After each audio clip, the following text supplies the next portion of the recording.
Welcome back to Elevation Perspective. My name is Mark. Happy New Year. 2025 is upon us now. And with that being said, we're going to kick off a brand new series here on the channel. Top 10 in every position in Major League Baseball, starting today with the catcher position. Kicking off our list in the number 10 position is Francisco Alvarez of the New York Mets.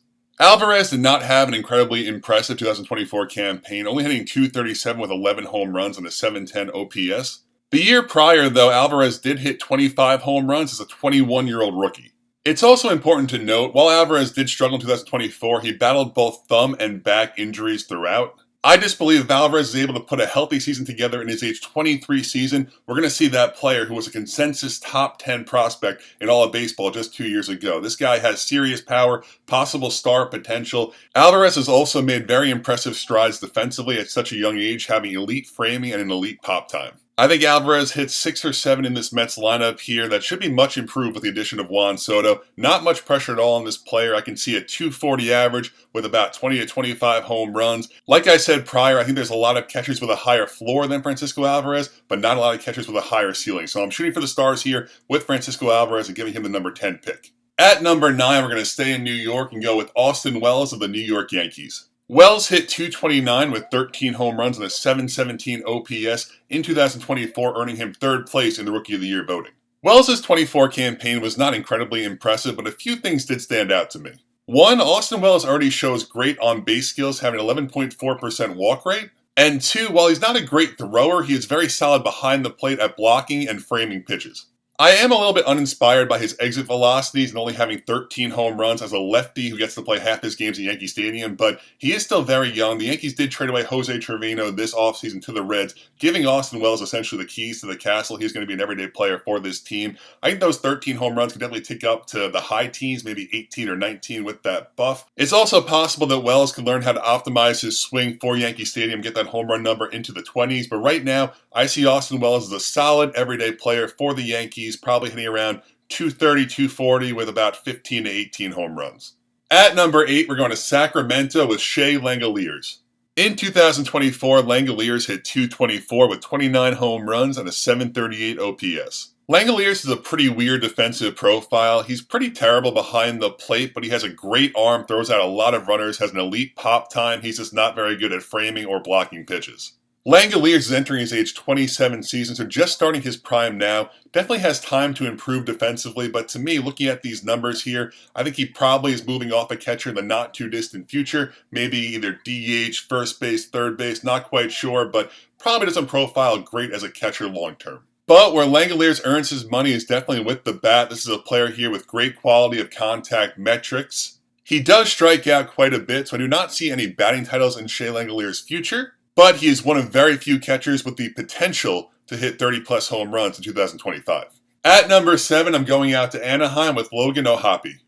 In 2024, O'Hoppe hit .244 with 20 home runs and a .712 OPS. Solid enough numbers for a catcher there, but one thing really stood out to me, and that was O'Hoppe's August. In August, O'Hoppe hit 9 for 91. That is an .099 batting average, a .163 on base, and a .176 slugging. August absolutely tanked his numbers for the year. Now look, I know baseball is a marathon. Players struggle all the time, sometimes for significant periods of time, but this is such an outlier for the rest of his season. In April, he hit .256. In May, he hit .238. June, .324. July, .299. Then there comes the .099, and then back to .266 in September. Maybe he was injured. Maybe something was going on there. That is such a clear, crazy outlier to me, and I'm not going to hold O'Hoppe against it. O'Hoppe is passable defensively, nothing spectacular there, but I do believe he could become a building block and a heart-of-the-order bat for the Angels. At number 6, I'm going with Yerin Diaz of the Houston Astros.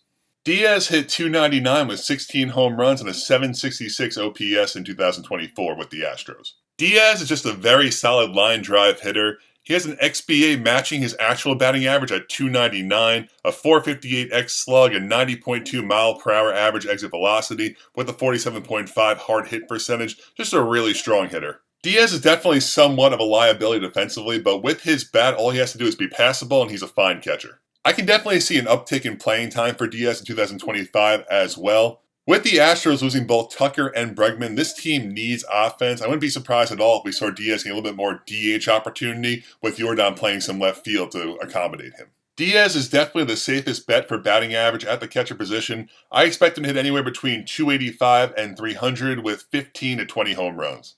At number 5, I have Will Smith of the Los Angeles Dodgers. In 2024, Smith hit 248 with 20 home runs and a 760 OPS. Smith's numbers were a little bit down last year based on what we're used to seeing from him, but looking at his Savant page, I don't see any signs of decline for the player here in his age 29 season. Looking now at Will Smith's defensive metrics here on Baseball Savant, it's a very odd profile. You can see some things are elite, some things are putrid. The blocks above average at -13, the caught stealing above average at 10, putting him in the 100th percentile, then back to the 1 percentile with his awful framing and a pretty solid pop time. Overall, looks like he's very bad at blocking and framing, but he's a really good throwing arm, which makes up for an okay pop time. I just think Will Smith is nails. Not a whole lot to break down about this player. You can go ahead and pencil him in for a 250-ish average, 20-ish home runs, solid OPS, driving in a bunch of runs in that loaded Dodgers lineup. A very solid player. At number 4, I'm going with Adley Rushman of the Baltimore Orioles. Adley Rushman had a pretty disappointing 2024 campaign, hitting 250 with 19 home runs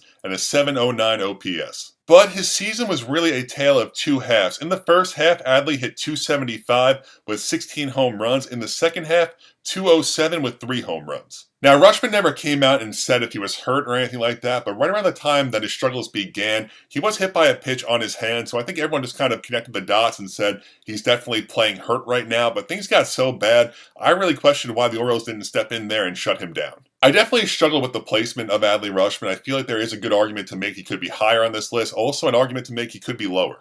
2024 was a year that I really wanted to see Rushman take that next step and become a true superstar player, and now I fear that he has not had that next step in him. Now listen, don't get me wrong, in 2023, Adley hit 277 with 20 home runs and an 809 OPS. That's great for a catcher, but it's not a superstar player. Adley was a first overall pick. For what I mean for a superstar, I want to see 25 to 30 home runs, I want to see a 900 OPS, I want to see really elite numbers, and I'm not sure if Adley has those numbers in him anymore. It was also pretty disappointing that it looked like Adley took a step back defensively as well. Maybe we look back at Adley's 2024 as an outlier and a phenomenal career, but right now, I worry about Adley's true first overall superstar potential. At number 3, I have Salvador Perez of the Kansas City Royals. I was definitely having a hard time with Salvador Perez because he does play so much first base and DH at this point of his career, but he caught 91 games last year, and with this great production, I feel comfortable putting him at number 3. In 2024, Salvador Perez hit 271 with 27 home runs and a 786 OPS. Looking at the Savant page now, so much red on this page, with the exception of the chase percentage being so high, no clear signs of decline. This is still a very, very solid hitter in Salvador Perez. I view Salvador Perez in a very similar light to Will Smith, two players that are pretty boring to talk about, but they are just nails. Every year, 250-ish, 20-plus home runs, solid OPS. Of course, Will Smith's counting numbers will be a lot better on the Dodgers than Salvador Perez's numbers will be on the Royals, but two incredibly similar, strong players. At number 2, I have Cal Raleigh of the Seattle Mariners. In 2024, Raleigh hit 220 with 34 home runs and a 748 OPS. Raleigh is a very 3 true outcomes kind of player. 34 home runs, like I previously mentioned, with a 28% strikeout rate and 11.1% walk rate. In the Seattle Mariners lineup that is starving for offense, loaded with players that are very streaky, I feel like Raleigh is the one constant solid dude that I always feel like might hit a home run. It does feel weird as I look at this, putting the second best catcher in baseball for 2025 as Cal Raleigh, a guy who will probably hit 220, but he has such legitimate power with great defense that I feel pretty good about this pick. I think in 2025, Raleigh hits 225 with 32 home runs, a 750 OPS, really solid defense, a player that we're going to look back at and say, yeah, he deserved that number 2 spot. And at number 1, I have William Contreras of the Milwaukee Brewers. Contreras had another tremendous offensive season in 2024, hitting 281 with 23 home runs and an 831 OPS.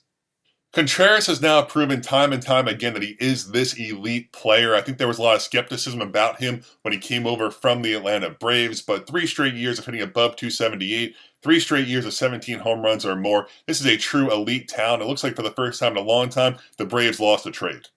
Contreras is another player here with a beautiful Savant page. So much red here, a 269 XBA, a 471 X slug, 92.8 mile per hour average exit velocity, great hard hit rate, good bat speed, great walk rate, just an all-around awesome talent. Contreras is very average behind the plate. Nothing really stands out to you, but with the bat he has, it's very passable defense. Contreras even added a speed element to his game. The Brewers were all running wild. Contreras, no exception there, stealing 9 bases of his own. Just another really fun, different skill for a catcher to have. I think we're just at a point with Contreras now where we have to expect him to hit 280 plus with 20 plus home runs, a great OPS, solid enough defensively. He is my catcher one, and I feel very confident in his selection. That is going to do it for our first 2025 rankings here. The catching position isn't really the most exciting of positions, but I feel like we had fun with it. We have some interesting, good selections. I think we kind of went off the board for a few of them, but overall, probably pretty close to consensus. Hopefully everyone enjoyed, and thank you so much for watching.